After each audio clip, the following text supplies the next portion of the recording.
discriminant in attaching or not, binding or not, with a certain specificity to a certain bromodomain, not just any old bromodomain. You'd love not to, in fact, cause problems in other cells that are not, in fact, the disease cells. So this is true of lots of human cells are, in fact, in the target, because now, finally, people have figured out a point of entry, so to speak, in changing transcription, which automatically changes chromatin, and we go often toward heterochromatin, which is what we love to have. The cell becomes literally a different kind of cell. The other interesting thing is you may only have to do this once, because once chromatin set, it shifted, say, from euchromatin to heterochromatin.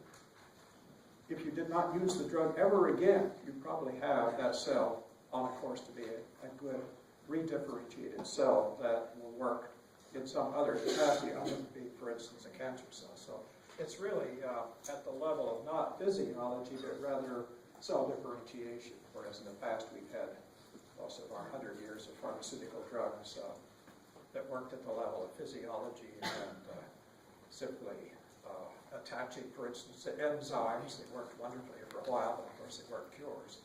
But anyway, here we are with somewhat of a brave new world of epigenetic drugs, as they're called. In fact, Google it now. Polycomb repression is interesting because it's a way of repressing transcription through a simple system that works to change CG methylation pattern and also accumulation of histones. So the topic here is polycomb.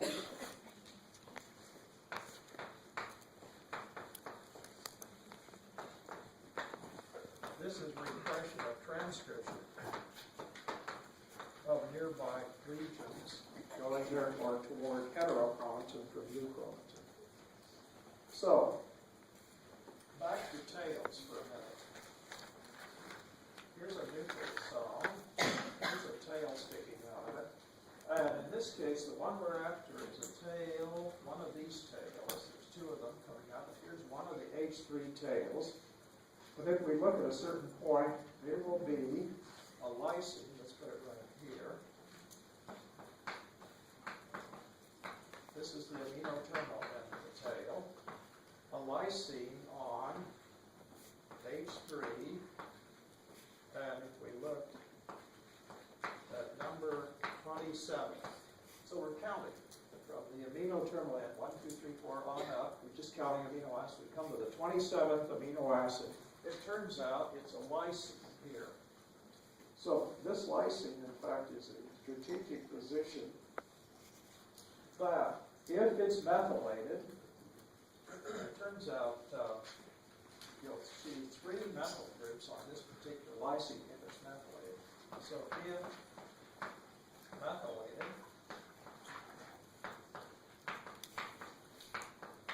it's 3 of them.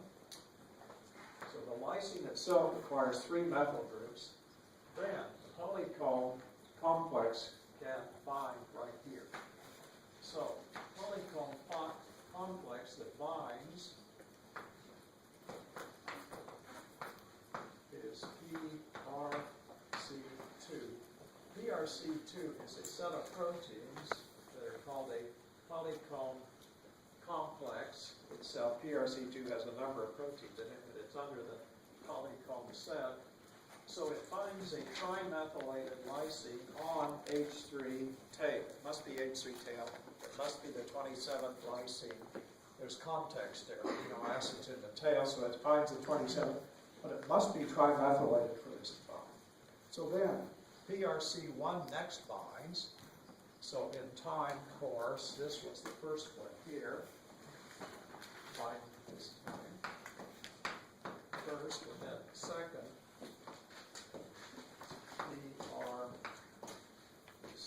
PRC1, another complex, polycomb complex binds. When this happens, we have repression of nearby transcription because we have shifted toward heterochromatin. If it was euchromatic before, very transcriptive part of the chromosome, is now silent. So this can be reversed by MLL polycomb complex.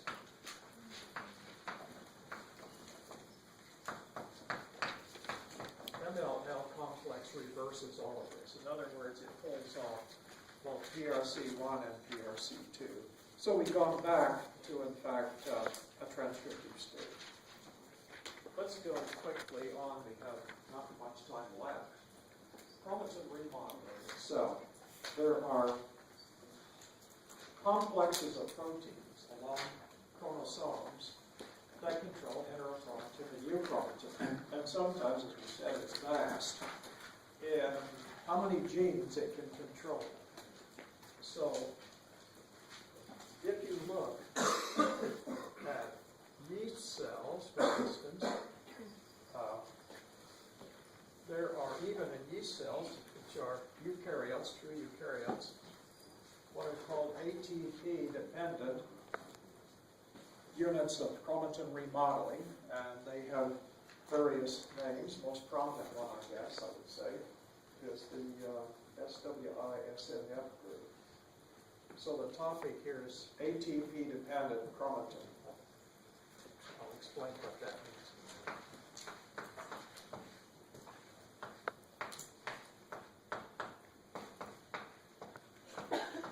Where it was discovered is that if you think about nucleosomes all along the chromosome, they're essentially bumping into each other. A whole set in lower cells, in fact, really are bumping into each other. There is no H1 spacer in yeast, whereas in humans or mammals, there's an H1 histone spacer between each nucleosome parent. So no space at all in yeast. It's simply barrel after barrel of nucleosome. Well, you can push them along if you want to. Rephase them, this is what it's called. So if you push one over, you're going to the left, say, you're going to push a whole set of them downstream, or you can go to the right and push them, in fact, as a set. So the rephasing requires energy. So all of these chromatin remodeling complexes require ATP as the energy source. Hydrolysis of ATP yields so many kilocalories per mole, and you end up with hydrolysis from ATP to ADP.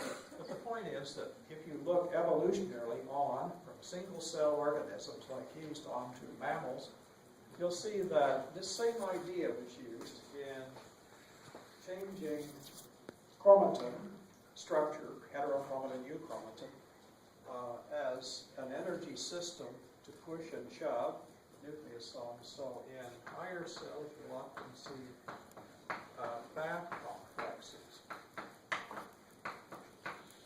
And it turns out BAF complexes usually do control the state of differentiation of a cell. This is a very strategic point. When you think about cells having always the same DNA in every one of them, same genome, it's all about transcription, whether it's a liver cell or a skin cell or a neuron or something like this.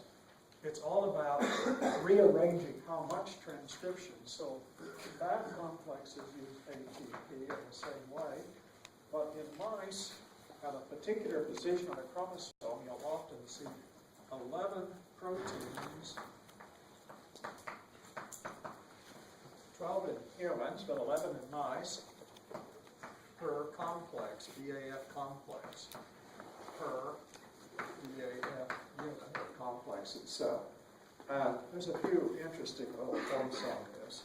That is that if you look at embryogenesis in a mouse, what you will see is in a BAF unit, 11 subunits, protein subunits of the BAF unit. If in the mouse chromosome we have BAF 60C, this is important. There are several BAF 60. 60, in fact, is to do with the molecular weight of the protein, but this is a protein, BAF 60C, that's part of the 11 subunit BAF complex. If it's the BAF 60C, then we will see that another protein, this is just a good example of what can happen.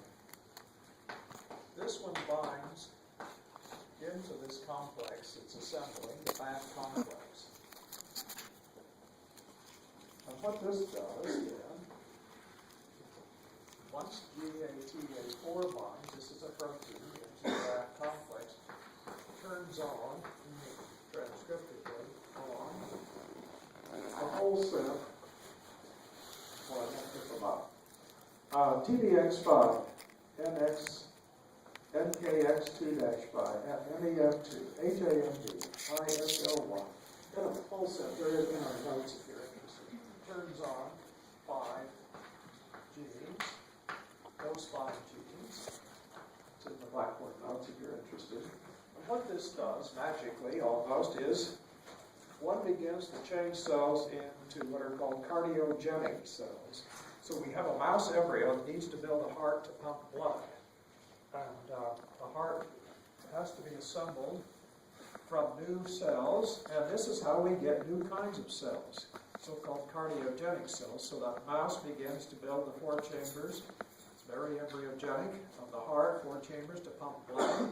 And we soon have, right after this event, GAT4 binds, the turning on of these 5 genes, and almost immediately, it's very primitive at this point, we have a heart. But it begins to beat, and so there's first blood flow. So what's happening at the level of cardiology on adults is, if there is the infarction where tissue dies, the heart attack, that it's not much of an imagination to say you could go back and recapitulate embryogenesis in the human by using the usual ideas, gene therapy or chemicals, to cause something like this to be made, GATA4, and if you have tissue that already has 6DC, or if it doesn't, put in this one, in the 12, in the human, 12 subunit, you would begin to build new heart tissue, and people are doing that. It's not just at the point now of thinking about it, people are doing it in mice already. So the idea is to make tissue, good new adult tissue for heart tissue that will beat, synchronously beat. It has to be synchronized, but it is self-synchronizing at the level of blood being pumped. So one can, in fact, cause heart muscle tissue to in fact be in fact made. Another one, what about brains? Neural progenitor cells often have this type of map. It's simply N for neural, and then P and then PAF. We're again talking about a complex of 11 in mouse or 12 in humans. Protein complexes that are in fact ATP dependent. They can shove nucleosomes around, and these have, this group has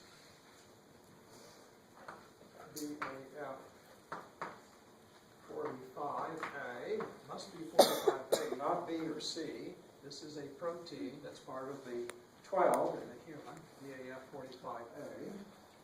And BAF53A has to be one of the 12. And what we end up with is cells then changed into cells that can make new neurons. So there's hope, even not just heart, but brain. And the idea that one can, in fact, use adjacent cells, think glial cells, which is about 90% of the brain, sitting there next to the dead space, which is where the neuron should have been, is gone, and change the glial cell into a good neuron. So it really is the brain new world. Let's go on quickly to something different. Stem cells. Stem cells. These are cells that have capacity to become different kinds of tissue.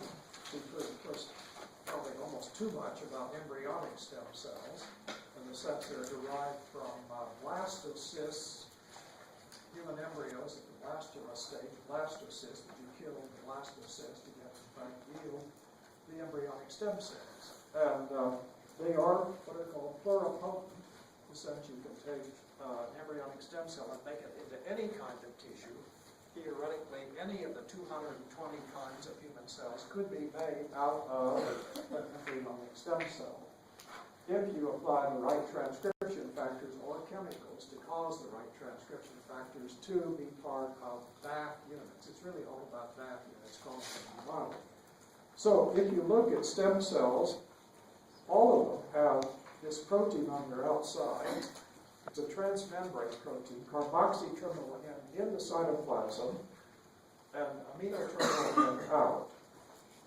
CD133, cluster of differentiation, is on the outside of virtually every stem cell. Cluster of differentiation is the CD, and that's a protein, amino terminal N out. It's an interesting protein because other cells don't have much of it. That is, non-stem cells do not have much CD133, whereas CD133 is there for virtually all types. Now, this gives a way to sort cells that have either adult stem cells, we have those all over, replacement, progenitor cells, making new cells. We have turnover of adult cells, of course, so we have to make new cells all the time.